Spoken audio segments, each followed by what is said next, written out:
Denny Patterson, Instinct Magazine. Hi, Uzo. Hi, Randall. How are you both doing today? Well, Hi, Danny, good. How are you? Well, thank Good. you.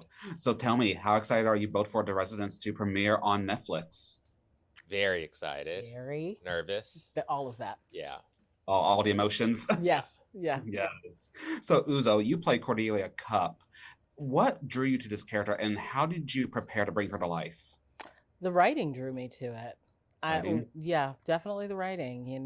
There was a very particular style of Paul's, and he was really, you could feel throughout the script this driving train, like we were moving very quickly Mm, towards something that was exciting and fresh.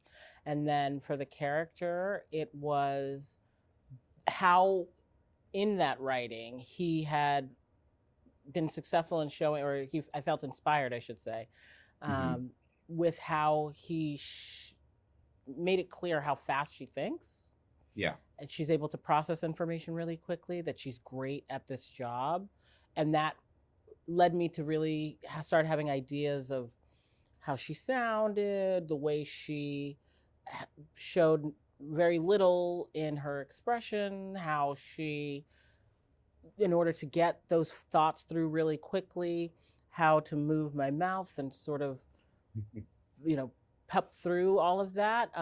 And then the costume was another part of it. That was that final piece for me with Lynn Paolo, who was just incredible and made everybody in the show look amazing.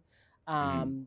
That tweed coat, which Hmm. Yeah. felt like a Mhm. The throwback. best coat. Oh my gosh, it was. She Love called it it. the superhero, cape. Hmm. But this is the cape. We were trying to find the cape. We were looking for the cape for a really long time, and then when we found it, it felt right and really told me another story about this woman, that she's not going to fit into the world that she's about to step into, and that in fact she doesn't fit into any world, and that she's completely okay with that. Mm. And Okay. that sort of really crystallized all of her to me. Yes, definitely. And Randall, same question for you. What drew you to the role of Special Agent Edwin Park, and how did you prepare to bring him to life? It was also the writing. You know, at first when I found out about the role, I thought, oh, I don't know if I want to play another FBI agent, Yeah. having played one in the Marvel stuff. But then I read the scripts, and I was so blown away by the scripts. Hmm. And Paul's writing, and just how much I laughed and how riveted I was. And then I found out that Uzo got cast as Cordelia Cupp, and I was like, I have to do this. I have to do this. Yeah. So those were the two big draws for me. And as far as creating the character, I think a lot of it was on the page. A lot of it was kind of just the prep work, Hmm. in filling out the character, but then a lot of it just happened on the day, acting opposite Uzo, and just feeling that counterbalance, being that counterbalance to this Hmm. very quirky character. Yeah,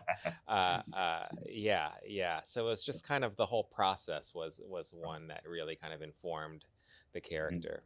Perfect. And what do you both ultimately hope audiences take away from The Residents, especially a queer audiences? Mm.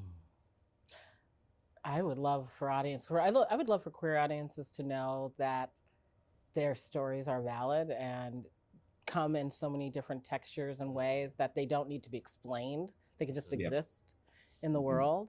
I think for all of our audiences, I think we want, I want, I think would be great, is um, for there to be, I think it would be great for our audiences to experience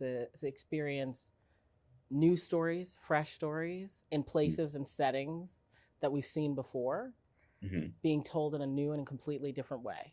We've Mhm. seen stories told in the White House before. We've seen murder mysteries told before. I think what's really great about this show is the combination of the two, and the added layer of it not concentrating on the typical stories and spaces that we're used to Mm. in either DC or the White House, or Hmm. in even a murder mystery. Mhm. That they're really focusing and spotlighting a lot of the faces and stories we don't ever get seen, that don't ever get seen, but have always been there. Yeah, there's so much like quiet subversion in the show, where when you ask about what queer audiences would get from it, I mean, my hope is that they're just entertained and just like everybody else, but also, I think it's very special that the president in the show is married to his husband, and they're just a regular couple who happen to, be president and first husband, and not much more is said about that. And I think that that's very powerful, to not have to, make a big point of that. It just is what it is, and they're there, they exist. Yeah, they exist. And I think there's a lot of that going on. There's a lot of that kind of in this show in general, just kind of quiet ways of making a very profound statement. Definitely. Perfect. Uzo, Randall, thank you for your time. It was a pleasure. Of course. Thank you.